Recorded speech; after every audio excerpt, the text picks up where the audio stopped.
Friends, welcome to grow with Sibi. तो आप सभी का स्वागत है आपके अपने चैनल ग्रो विथ सिबी पर। आई होप कि आप सभी बढ़िया होंगे और आप सभी की सीटेट प्रिपरेशन अच्छी चल रही होगी। देखिए, आज हमारी इसी के रिगार्डिंग सीडीपी पेपर 2 की जो है 13th क्लास है, ठीक है। इससे पहले आपकी 12 क्लासेस कंप्लीट हो चुकी हैं और इस सीरीज़ में मैं आपको करवा रही हूँ सीटेट सीडीपी पेपर 2 जो है आपका, उसमें जो भी सीडीपी में क्वेश्चन पूछे जाते हैं वो सारे क्वेश्चन मैं आपको डेट वाइज करवा रही हूँ, ठीक है। अब आप लोग कह रहे होंगे 1-2 दिन से आपकी क्लास नहीं आई है, उसका रीज़न है कि मेरा मन ही नहीं था क्लास आपको प्रोवाइड करने का, ठीक है। बिल्कुल भी सच में मोटिवेशन ही नहीं आ रहा था, क्योंकि एक सपोर्ट होता है ना, वो नहीं मिल रहा था बिल्कुल भी। क्योंकि देखो, एक वीडियो क्रिएट करने में काफ़ी टाइम लग जाता है, ठीक है। जब मैं उसको देखो क्रिएट करती हूँ, देन उसको एडिट करती हूँ, देन थंबनेल उसके लिए बनाती हूँ, ठीक है, टाइटल वगैरह ऐड करती हूँ, ये 1 से 2 घंटे आराम से लग जाते हैं। तो देखिए, मैं अपना टाइम जब किसी में इन्वेस्ट कर रही हूँ तो उसका आउटकम भी तो मिलना चाहिए, राइट।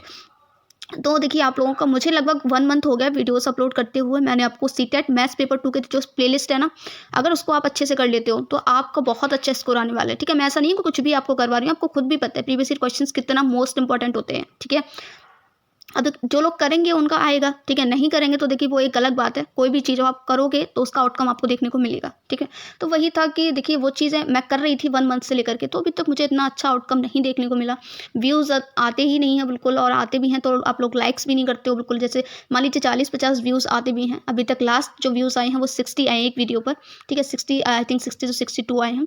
तो देखिए, कहीं ना कहीं मैं आपसे यही कहूँगी कि आप लोग प्लीज़ चैनल को सपोर्ट कीजिए, आपके जो भी फ्रेंड्स तैयारी कर रहे हैं उनके साथ वीडियो को शेयर कीजिए, ठीक है। अगर देखिए आपको क्लासेस में इंटरेस्ट नहीं है, आप कुछ और चाहते हैं सीटेट से रिलेटेड, तो वो भी आप कमेंट सेक्शन में कमेंट कर सकते हैं। आप जो चाहेंगे मैं वो आपको प्रोवाइड करूँगी सीटेट से रिलेटेड, ठीक है। बट आप एटलीस्ट मुझे बताइए तो कि आपको क्या कैसा कंटेंट चाहिए, है ना।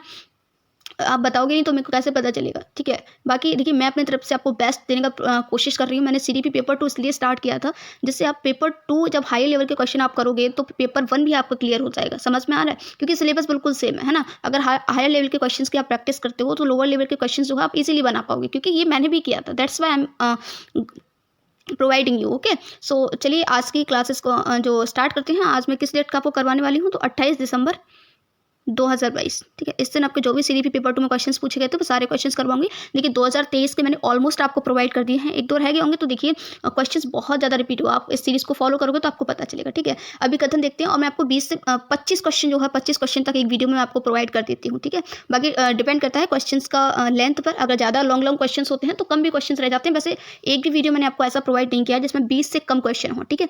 20 से ऊपर ही रहते हैं आपके। तो कथन देख लेते हैं, कथन क्या कह रहा है। बच्चों का शारीरिक विकास महत्वपूर्ण है क्योंकि ये बच्चों के सामाजिक व संज्ञानात्मक विकास को भी प्रभावित करता है। देखिए, हमारा जो फिजिकल डेवलपमेंट होता है वो महत्वपूर्ण है, कथन ऐसा कह रहा है, क्योंकि ये हमारा सामाजिक और संज्ञानात्मक विकास, यानी कि हमारा जो सामाजिक विकास है, ठीक है, और जो संज्ञानात्मक यानी हमारा मानसिक विकास है, उसको भी इफेक्ट करता है। बिल्कुल सही बात है। देखिए, जो भी विकास होते हैं वो सारे एक दूसरे में आपस से जुड़े हुए होते हैं। अगर हमारा देखिए, हमारे बॉडी में अगर कुछ होता है तो ऑब्वियसली हमारा मेंटल जो डेवलपमेंट होगा वो भी डिस्टर्ब होगा, ठीक है। तो हम सोशली भी इंटरेक्ट नहीं कर पाएंगे। बहुत सारी चीज़ें होती हैं, ये फैक्टर जो है आपस में एक दूसरे से जुड़े हुए होते हैं, ठीक है।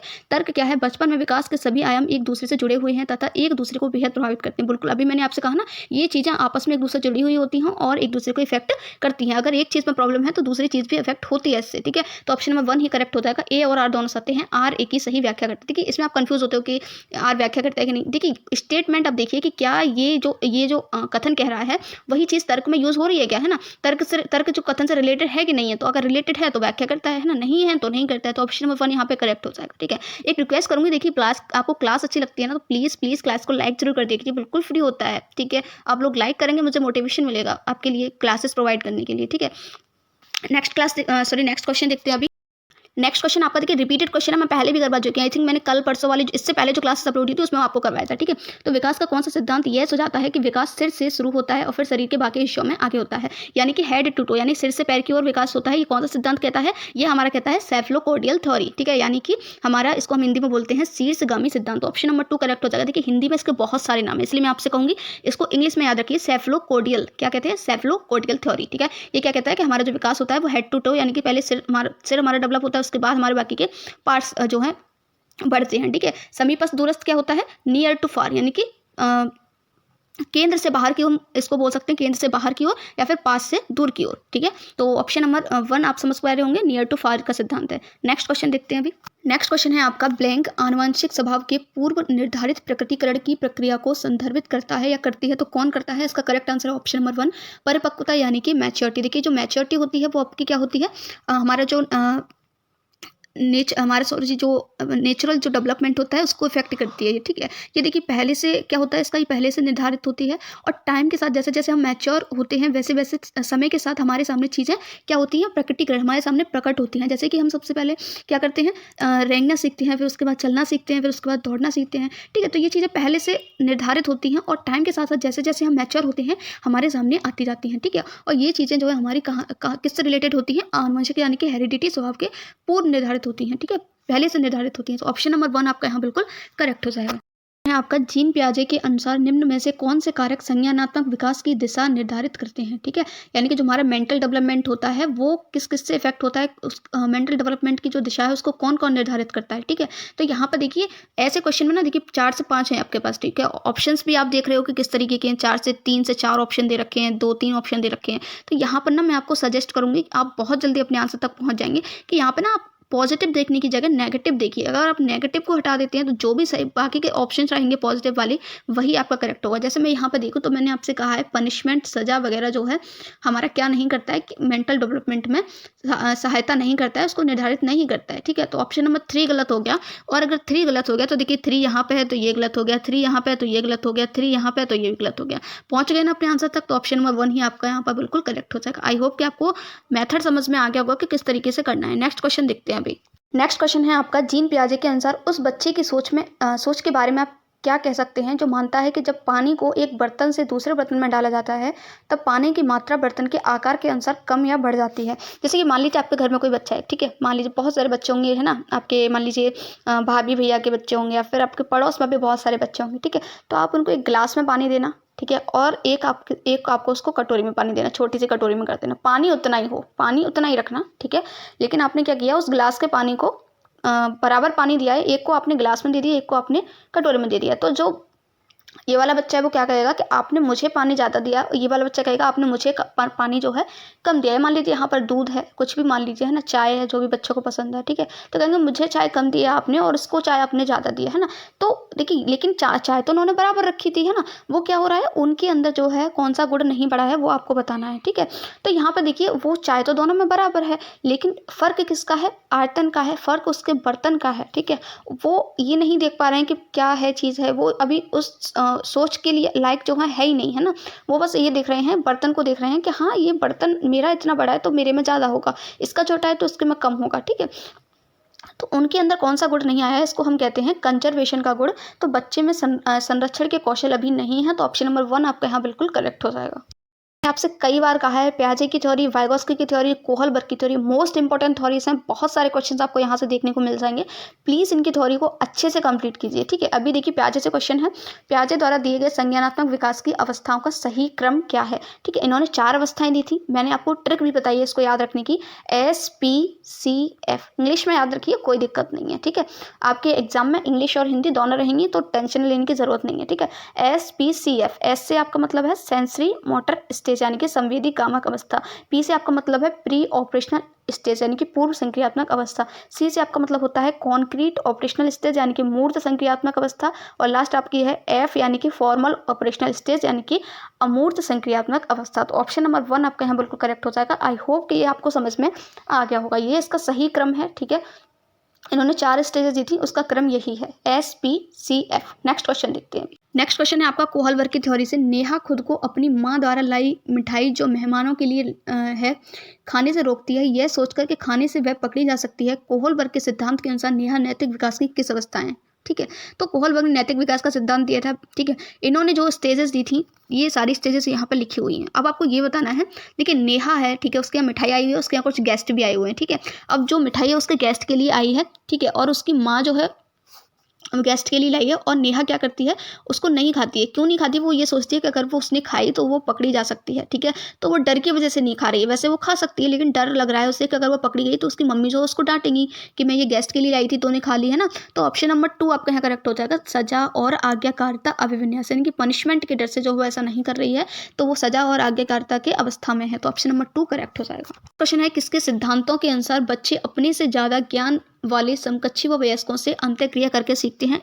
ठीक है, रिपीटेड क्वेश्चन है, ठीक है, पहले भी करवा चुकी हूँ। तो करेक्ट आंसर है ऑप्शन नंबर 1 लेव वाइगोस्की। ठीक है, वाइगोस्की ऐसा बोलते हैं कि अगर आप जो है किसी चीज़ को नहीं जानते हैं, ठीक है, तो आपका आपसे बड़ा कोई साथी या फिर आपसे बड़े जो भी जिनको भी जो है ज़्यादा ज्ञान है, चाहे वो बड़ा हो या छोटा हो, ठीक है, वो मैटर नहीं करता है। ऐसा कोई भी पर्सन जिसको आपसे ज़्यादा ज्ञान है, आप उससे सीखते हैं। ठीक है, तो ये कौन कहता है? लेव वाइगोस्की कहते हैं। तो ऑप्शन नंबर 1 आपका यहाँ करेक्ट हो जाएगा। अच्छा, लेव वाइगोस्की ने कौन सी थ्योरी दी थी? तो सामाजिक सांस्कृतिक सिद्धांत यानी कि सोशल कल्चर थ्योरी। जीन पियाजे ने कौन सी थ्योरी दी थी? जीन पियाजे ने दी थी संज्ञानात्मक विकास का सिद्धांत, cognitive development theory. Harvard gardener ने कौन सी थ्योरी दी थी? हार्वर्ड गार्डनर ने दी थी आपकी बहुबुद्धि का सिद्धांत। ठीक है, लॉरेंस कोहलबर्ग ने कौन सी दी थी? नैतिक विकास का सिद्धांत। तो ये आपको याद रखनी है, क्वेश्चन आया हुआ है यहाँ से, कौन सी थ्योरी किसने दी थी। ठीक है, फेवरेट क्वेश्चन है और कई बार मैं आपको इस सीरीज में ये क्वेश्चन रिपीट हो चुका है। ठीक है, क्वेश्चन क्या है? लेव वाइगोस्की के अनुसार निम्न में से किसकी संज्ञानात्मक विकास में महत्वपूर्ण भूमिका है? ठीक है, तो देखिए वाइगोस्की की जब भी बात होती है मैं आपसे कहती हूँ 3 चीज़ों को याद रखिए। SCL सोशल यानी कि समाज, C यानी कि कल्चर आपकी संस्कृति, L आपका लैंग्वेज यानी कि भाषा। ठीक है, तो वाइगोस्की कहते हैं कि इन तीनों चीज़ों की जो है हमारे संज्ञानात्मक विकास यानी कि हमारे मानसिक विकास में इंपॉर्टेंस होती है। तो ऑप्शन नंबर 3 यहाँ करेक्ट हो जाएगा, सांस्कृतिक संदर्भ यानी कि कल्चर आपका। ठीक है, तो ऑप्शन नंबर 3 करेक्ट है। नेक्स्ट क्वेश्चन है आपका हार्वर्ड गार्डनर की थ्योरी से। हार्वर्ड गार्डनर के बौद्धिक के सिद्धांत में शरीर और वस्तुओं दोनों को कुशलतापूर्वक उपयोग करने की क्षमता को कौन सी बुद्धि कहा जाता है? तो हार्वर्ड गार्डनर ने आपकी 8 प्रकार की बुद्धि बताई थी। और देखिए यहाँ से बहुत ज़्यादा क्वेश्चन रिपीट हुए हैं, तो ये भी आपकी मोस्ट इंपॉर्टेंट थ्योरी है, प्लीज़ इसको अच्छे से पढ़ लेना। ठीक है, बहुत ईजी थ्योरी है, 8 प्रकार की बुद्धि इन्होंने बताई थी। तो वहीं से क्वेश्चन पूछ लिए जाते हैं कि ऐसे इसमें कौन सी बुद्धि पाई जाती है, इनमें कौन सी बुद्धि नहीं पाई जाती। जैसे अभी यहाँ पे पूछा हुआ है कि बुद्धि के सिद्धांत में शरीर और वस्तुओं दोनों को कुशलतापूर्वक उपयोग करने की जो क्षमता है वो कौन सी बुद्धि में पाई जाती है? तो शरीर की बात हो रही है, तो ऑब्वियसली ऑप्शन नंबर 2 करेक्ट हो जाएगा, शारीरिक गति संवेदनात्मक बुद्धि। आपका देखिए फिर से हार्वर्ड गार्डनर की थ्योरी से ही क्वेश्चन पूछा गया है, दृश्य स्थानिक बुद्धि में क्या शामिल है? यानी कि जो आपका विजुअल स्पेशियल इंटेलिजेंस होती है, ये भी आपकी एक बुद्धि का प्रकार है जो हार्वर्ड गार्डनर ने दिया था। ठीक है, तो ये अब यहाँ पे देखिए आपसे उल्टा पूछ लिया गया, यहाँ ये पूछा गया कि इस बुद्धि में क्या क्या शामिल है। इस बुद्धि में मतलब अगर आपके पास ये बुद्धि है तो आप क्या कर सकते हैं ना, तो आपके अंदर कौन सी क्षमता पाई जाएगी? तो इसका करेक्ट आंसर ऑप्शन नंबर 1 हो जाएगा, छवियों और चित्रों में सोचने की क्षमता, सटीक और मूर्त रूप से कल्पना करने की क्षमता। ऑप्शन नंबर 1 आपका यहाँ बिल्कुल करेक्ट। अब देखिए लय, ताल, मीट, स्वर, माधुर्य, ये आपका किससे रिलेटेड होता है? तो ये आपका म्यूजिकल इंटेलिजेंस, आपके संगीत में बुद्धि से रिलेटेड होता है। ठीक है, कहानी कविता को समझने वगैरह, आप देखिए जिनकी कुछ जो कहानी कविता वगैरह कहते हैं, ठीक है, उनकी वर्ड पावर बहुत अच्छी है, तो उनके अंदर कौन सी बुद्धि पाई जाएगी? भाषा यानी कि लिंग्विस्टिक इंटेलिजेंस। ठीक है, प्राकृतिक रूप जैसे जानवरों पौधों की समझ होना, तो ये प्राकृतिक बुद्धि होगी। ठीक है, तो ऑप्शन नंबर 1 यहाँ पे बिल्कुल करेक्ट हो जाएगा। सह शिक्षा कक्षा में लड़कों के लिए एक शिक्षक की टिप्पणी, यानी कि सह शिक्षा कक्षा कौन सी होती है? मैंने आपको कई बार बताया है, ऐसी क्लास जहाँ पर गर्ल्स और बॉयज दोनों पढ़ते हैं। ठीक है, मजबूत बनो और लड़कियों की तरह नम्र व्यवहार मत करो, किसको बढ़ावा देगा? यानी कि टीचर ने ऐसा बोला है, ठीक है, क्या बोला है? लड़कों के लिए ऐसा बोला है कि आप जो है लड़कियों की तरह नम्र व्यवहार मत करो, है ना। तो उनका मानना ये है कि लड़कियां नम्र व्यवहार करती हैं, ठीक है, लड़के नहीं कर सकते, है ना। तो ये क्या कर रहे हैं? एक उनकी रूढ़िवादी सोच है, ठीक है, पुरानी धारणा है उनकी, लेकिन ऐसा नहीं है। ठीक है, गर्ल्स बॉयज कुछ भी कर सकते हैं, ऐसा नहीं है कि लड़कियां सिर्फ ऐसा व्यवहार करती हैं, लड़के ऐसे व्यवहार करते हैं तो लड़कियां ऐसे व्यवहार नहीं कर सकती, लड़के ही मजबूत होते हैं, लड़कियां मजबूत नहीं हो सकती है ना। ये गलत चीज़ें होती है, रूढ़िवादी हमारी सोच होती है। तो इसको करेक्ट आंसर ऑप्शन नंबर 2 होता है। इसको हम कहते हैं जेंडर रूढ़िवादिता, यानी कि हमारी पुरानी सोच। क्वेश्चन है आपका नेक्स्ट, विविध शिक्षावर्ती वाली कक्षा में शैक्षिक रणनीतियाँ कैसी होनी चाहिए? यानी कि विविध यानी कि जहाँ पर डाइवर्सिटी हो, ठीक है, बहुत सारे अलग अलग धर्मों के लोग, अलग अलग संस्कृति के, अलग अलग आपकी बैकग्राउंड के लोग हों। ठीक है, तो इसके लिए जो है कौन सी यहाँ पर सबसे बेस्ट स्ट्रेटजी होगी वो आपको बताना है। तो करेक्ट आंसर ऑप्शन नंबर 1 हो जाएगा, उचित समावेशन। यानी कि समावेशन का मतलब होता है हर एक बच्चे को इंपॉर्टेंस देना। ठीक है, जहाँ पर हर एक बच्चे को जो है उसकी जरूरत के अनुसार शिक्षा दी जाती है, वो हमारे होता है उचित समावेशन। ठीक है, बाकी स्टैंडर्ड वर्ड आ गया, मानकीकृत, मैंने आपसे कई बार कहा है, ऐसा वर्ड अगर आ जाए उसको गलत कर देना। गैर रिलेवेंट होना चाहिए, प्रासंगिक होना चाहिए, उनके अकॉर्डिंग होना चाहिए, ना कि गैर इरेलीवेंट नहीं होना चाहिए, तो ये भी गलत। दृष्टिकोण में अनम्यता नहीं नम्यता होनी चाहिए, तो ये भी गलत हो गया। ठीक है, तो ऑप्शन नंबर 1 इसका करेक्ट है। अनम्यता का मतलब आप आई थिंक नहीं समझे होंगे, तो अनम्यता का इंग्लिश में हाँ मतलब होता है इनफ्लेक्सिबिलिटी। ठीक है, तो आपके जो दृष्टिकोण है, जो आपकी अप्रोच है, उसमें फ्लेक्सिबिलिटी होनी चाहिए। ठीक है, फ्लेक्सिबिलिटी का मतलब ये है कि आप जो है अगर बच्चों को समझ में नहीं आ रहा है तो उसको आप चेंज कर सकें, किसी दूसरे तरीके से पढ़ा सकें। ऐसा नहीं है कि आप एक ही तरीके पर फिक्स हो गए हैं। ठीक है, इनफ्लेक्सिबिलिटी नहीं होनी चाहिए आपके अंदर। ठीक है, अनम्यता। ठीक है, अभी नेक्स्ट क्वेश्चन देख लेते हैं। क्वेश्चन है आपका असेसमेंट से, ये भी आपका कई बार रिपीट हो चुका है। ठीक है, अधिगम के लिए आकलन का एक महत्वपूर्ण पहलू क्या है? यानी कि असेसमेंट फॉर लर्निंग। तो असेसमेंट फॉर लर्निंग हम क्यों करते हैं, ठीक है, वो आपको बताना है। तो तो यहाँ पर देखिए इसका करेक्ट आंसर हो जाएगा ऑप्शन नंबर 2, यह अधिगम में होने वाले बदलाव का आकलन करता है। यानी कि आप लर्निंग में जो है आप कितना जो है लर्न कर रहे हैं, आप कितना आगे बढ़ पा रहे हैं, इससे पता चलता है। किससे? आपके आकलन से, आपके असेसमेंट से। ठीक है, अब मुझे आप बात बताइए, आपको टीचर ने कुछ पढ़ाया, ठीक है, आप जब टीचर उसका असेसमेंट नहीं करेगी पता, तो आपको टीचर को पता कैसे चलेगा कि आपकी लर्निंग में कुछ बदलाव हो रहा है या नहीं हो रहा है? ठीक है, तो आपका क्या होता है, उससे आपको पता चलता है कि आपकी लर्निंग में कुछ चेंजेस आ रहे हैं या नहीं आ रहे हैं। तो ऑप्शन नंबर 2 इसका करेक्ट है। फिर से आकलन सही है। आकलन का उद्देश्य क्या होना चाहिए? रिपीटेड क्वेश्चन है, कई बार मैं आपको करवा चुकी हूँ। असेसमेंट यानी कि हम टेस्ट वगैरह बच्चों का ले रहे हैं, मान लीजिए ओरल टेस्ट है, रिटन टेस्ट, कुछ भी हम ले रहे हैं, ठीक है, तो उसका उद्देश्य क्या होना चाहिए, है ना, क्या हमारा एम है? तो भय, देखिए भय और तनाव, टेंशन देना, डर पैदा करना, ये सभी नेगेटिव होते हैं, ऐसा हमें बच्चों में नहीं करना है। असुरक्षाहीनता की भावना पैदा नहीं करनी है। छात्रों को भी देखिए, कभी भी छात्रों को भी जो तुलना नहीं करनी है, कंपैरिजन नहीं करना है कि तुम अच्छे हो, तुम होशियार हो, वो बहुत अच्छा है, तुम बहुत गंदे हो, इस तरीके से नहीं बोलना है। ठीक है, ऑप्शन नंबर 4 ही करेक्ट हो जाएगा। शिक्षण अधिगम की प्रक्रिया में सहायता करना, यानी कि जो भी आप टीचिंग लर्निंग की जो प्रोसेस है, आपके टीचर आपको टीच करते हैं, आप लर्न करते हैं, तो उसमें आपको हेल्प मिलेगी। ठीक है, कैसे हेल्प मिलेगी? आप जब देखिए, मैंने अभी जो ऐसा क्वेश्चन में समझाया बिल्कुल वही है। ठीक है, आप बच्चों का टेस्ट लोगे तो आपको पता चलेगा कि बच्चों ने कितना सीखा है, ठीक है, और कितना नहीं सीखा है, कहाँ आपको इंप्रूवमेंट करना है, कहाँ बच्चों को इंप्रूवमेंट करना है। तो ऑप्शन नंबर 4 इसका करेक्ट हो जाएगा। समावेशी शिक्षा यानी कि इंक्लूसिव एजुकेशन से, तो कथन क्या कह रहा है? समावेशी शिक्षा से केवल विशेष बच्चे ही लाभान्वित होते हैं। तो मैंने आपसे कहा है केवल वर्ड जब भी आ जाए वो आपका गलत होता है। ठीक है, तो ये भी गलत हो गया। दूसरा तर्क क्या है? समावेशी शिक्षा की अवधारणा इस दर्शन पर आधारित है कि केवल, फिर से केवल आ गया, तो ये भी गलत हो गया। अब मैं थोड़ा इसको आपको समझा देती हूँ। ठीक है, मैं आपको समावेशी शिक्षा के बारे में बहुत अच्छे से एक्सप्लेन कर चुकी हूँ, ठीक है, प्रीवियस क्लासेस में। ठीक है, बहुत बार रिपीटेड हुआ है। तो समावेशी शिक्षा जो है हर एक बच्चे को इंपॉर्टेंस देती है। वो ये कहती है कि मैं हर एक बच्चे को अपॉर्चुनिटी प्रोवाइड करूँगी, चाहे वो बच्चा कैसा भी हो। यहाँ पर केवल ये बोला गया है कि केवल विशेष बच्चे जो है उन्हीं को लाभ मिलेगा। ठीक है, तो ये इसलिए गलत हो गया। तर्क क्या कह रहा है कि समावेशी शिक्षा की अवधारणा इस दर्शन पर आधारित है कि केवल कुछ बाधित वाले शिक्षार्थियों को ही जरूरतों को पूरा किया जाएगा। ठीक है, लेकिन वो क्या कहती है? वो हर एक बच्चे की जरूरत को पूरा करती है समावेशी शिक्षा। ठीक है, तो ये दोनों ही यहाँ पर गलत हो गए। तो ऑप्शन नंबर 4 करेक्ट हो जाएगा।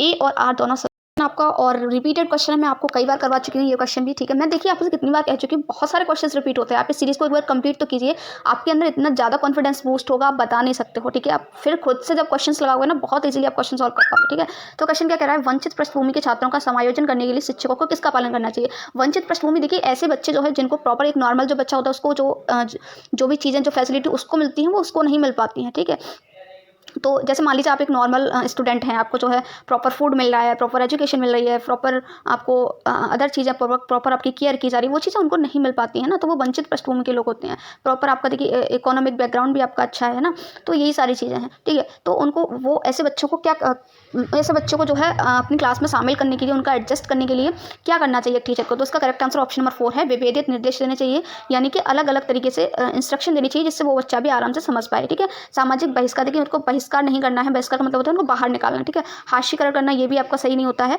मानकीकृत, देखिए स्टैंडर्ड बढ़ा के, ये भी आपका गलत हो गया। तो ऑप्शन नंबर 4 ही करेक्ट क्वेश्चन है आपका। देखिए इस टाइप का क्वेश्चन भी आपसे पूछा जाता है, ये तो बहुत ईजी होता है, इसमें तो कुछ भी करने की जरूरत नहीं है, आप खुद पढ़ के भी इसका आंसर कर सकते हो। ठीक है, तो क्वेश्चन है, निम्न में से कौन सा शारीरिक गतिक दिव्यांगता से जूझते विद्यार्थियों के लिए गतिशीलता सहायक तकनीकी का उदाहरण है? यानी कि ऐसे आपको बताना है, ऐसे स्टूडेंट जो कि फिजिकली जो है मूवमेंट नहीं कर पाते हैं। दिव्यांगता मतलब मान लीजिए पैरों, उसमें उनके पैरों में दिक्कत है, वो ठीक से चल नहीं पाते हैं, या उनके हाथों में दिक्कत है। ठीक है, या उनकी कहीं भी मान लीजिए वो बॉडी से रिलेटेड उनको प्रॉब्लम है। ठीक है, तो उनके लिए जो है कौन सी टेक्निक यहाँ पर बेस्ट रहेगी? मुझे बताइए। यहाँ पर ऑप्शन नंबर 1 ही करेक्ट हो जाएगा। आई होप कि सभी सही कर पाए होंगे। उनके लिए हम व्हील चेयर दे सकते हैं, उनको पहिया वाली कुर्सी दे सकते हैं, जिससे आराम से बैठ करके वो अपना चल पाएँ। ठीक है, किताबों से क्या होगा? ठीक है, किताब तो वैसे भी ले सकते हैं। वो शब्द बाड़ी वाला सॉफ्टवेयर से क्या होगा? स्पर्श सामग्री, देखिए कि अंधे बच्चों के लिए होता है, जो ब्लाइंड, जो देख नहीं सकते हैं, उनके लिए यूज़ होती हैं ये दोनों चीज़ें। ठीक है, ये दोनों वाली। ठीक है, तो ऑप्शन नंबर 1 इसका करेक्ट होता है। आपका लर्निंग डिसेबिलिटी से है, अधिगम क्षमता जिनको हम बोलते हैं। यहाँ से भी आपको क्वेश्चन पूछा जाता है, बहुत ईजी होता है क्वेश्चन। देखिए, गणितीय अवधारणाओं और गणनाओं में कठिनाइयाँ किन छात्रों की विशिष्ट आवश्यकता? रिपीटेड क्वेश्चन है, मैं आपको पहले बता चुकी हूँ।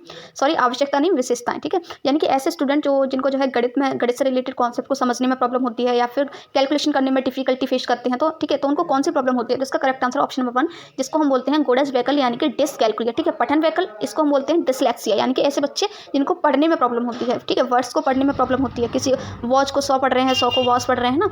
लेखन वैकल, जिनको लिखने में प्रॉब्लम होती है, जो उल्टा सीधा लिख देते हैं, किसी वर्ड को कुछ लिख देंगे, किसी को कुछ लिख देंगे। ठीक है, तो ऑप्शन नंबर 1 इसका यहाँ बिल्कुल करेक्ट है। नेक्स्ट क्वेश्चन क्या कह रहा है? निम्न में से कौन सा शैक्षणिक कारक विफलता के लिए जिम्मेदार है? यानी कि अगर मान लीजिए आपको सक्सेस नहीं मिलती, आप फेलियर है, तो उसके लिए कौन सा कारक यहाँ पर जिम्मेदार होगा? ठीक है, तो देखिए यहाँ पर नेगेटिव पूछा जा रहा है। ठीक है, ये चीज़ भी देखना इंपॉर्टेंट है। तो आपको पॉजिटिव वाले देख लेने हैं। ठीक है, या तो पॉजिटिव हटा करके नेगेटिव तो पहुँच सकते हो, या फिर आप डायरेक्ट पॉजिटिव जो नेगेटिव हो उस तक भी पहुँच सकते हो, अगर आपको पता है तो। ठीक है, तो यहाँ पर देखिए सहयोगात्मक कदम, ये तो अच्छा होता है, ये तो पॉजिटिव है। ठीक है, समावेशी का अच्छा है, ये भी आपका अच्छा होता है, हर एक बच्चे को इंपॉर्टेंस दी जाती है, पॉजिटिव है। गैर प्रासंगिक कार्यक्रम, इररिलेवेंट, इररिलेवेंट नहीं होना चाहिए आपका, रिलेवेंट होना चाहिए। तो यही आपका करेक्ट हो जाएगा, क्योंकि गलत हमसे पूछा था और गलत ही आपका ऑप्शन नंबर 3 है, तो यही सही हो जाएगा। सार्थक मीनिंगफुल लर्निंग होनी चाहिए, तो आपका सही है। ठीक है, नेक्स्ट क्वेश्चन देखते हैं। हमारा नेक्स्ट, शिक्षकों को चाहिए कि वे बच्चों की योग्यता को ब्लैंक और असफलता को ब्लैंक रूप में सोचने के लिए प्रोत्साहित करें। तो शिक्षकों को चाहिए कि बच्चों की योग्यता को क्या करें, स्थायी करें, परमानेंट कर दें। ठीक है, तो ये तो गलत है आपका। ठीक है, देखिए यहाँ पर आपको नेगेटिव दिख रहा है ना, उन सभी को हटा दीजिए। यहाँ पर देखिए वृद्धिशील, वृद्धिशील तो अच्छा है, पॉजिटिव है। ठीक है, उनको बढ़ावा मिलना चाहिए उनकी योग्यता को, है ना।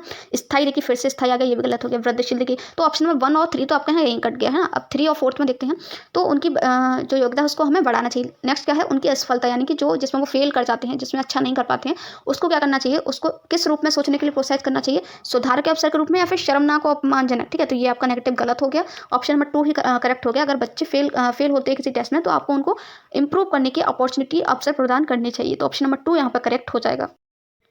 और आज का लास्ट क्वेश्चन देख लेते हैं, और इस टाइप का क्वेश्चन मैं आपको कई बार समझा चुकी हूँ, आंतरिक अभिप्रेरणा और बाह्य अभिप्रेरणा। ठीक है, आई थिंक लास्ट क्लास में भी मैंने इस टाइप का क्वेश्चन करवाया हुआ है, विद्यार्थियों में आंतरिक अभिप्रेरणा को कैसे बढ़ाया जा सकता है। ठीक है, तो इंटरनल मोटिवेशन को, यानी कि देखिए 2 टाइप का मोटिवेशन होता है, इंटरनल, दूसरा आपका एक्सटर्नल। ठीक है, हम खुद भी तो मोटिवेशन लेते हैं। अब देखिए कहीं पर आपको जो है एक रिवॉर्ड मिल रहा है, ठीक है, आपको एक मान लीजिए कोई पुरस्कार दिया जा रहा है, तो उसके लिए आप पढ़ाई कर रहे हैं, दैट इज वो आपका क्या है, बाह्य, यानी कि किसी बाह्य चीज़ की वजह से आप जो है पढ़ रहे हैं। ठीक है, अगर आपसे बोल दिया जाए कि आप जो है खुद अपनी इंटरेस्ट की वजह से आप कुछ बनना चाहते हैं, इसीलिए आप पढ़ रहे हैं, तो आपका खुद से प्रेरणा मिली आपको, खुद से। ठीक है, तो दैट इज आंतरिक अभिप्रेरणा। ठीक है, तो आंतरिक अभिप्रेरणा को आप कैसे बढ़ा सकते हो, भौतिकवादी पुरस्कार, देखिए पुरस्कार तो आपका बाह्य प्रेरणा हो गया, अभी भी मैंने आपको बताया। नकारात्मक सुदृढ़ीकरण, देखिए नेगेटिव चीजें गलत हो गया। दंड के द्वारा, दंड भी आपका एक्स्ट्रा होता है, बाह्य होता है। ठीक है, दंड के द्वारा आप बच्चों से पहाड़ याद करवाए हो, दंडों के द्वारा आप उसके पढ़वा रहे हो ना, तो ये बाह्य अभिप्रेरणा होती है। ठीक है, सीखने की खुशी पर ध्यान केंद्रित करके, देखिए सीखने की खुशी है, आप खुद चाहते हैं, खुद से पढ़ना चाहते हैं। ठीक है, तो ऑप्शन नंबर 4 आपका करेक्ट हो जाएगा, यही आपका आंतरिक अभिप्रेरणा को बढ़ावा देगा। आई होप कि आपको क्लास अच्छी लगी होगी। क्लास अच्छी लगी हो तो लाइक कर देना। Thank you so much for watching this video. मिलते हैं न्यू वीडियो में न्यू क्वेश्चंस के साथ। Till then have a nice day.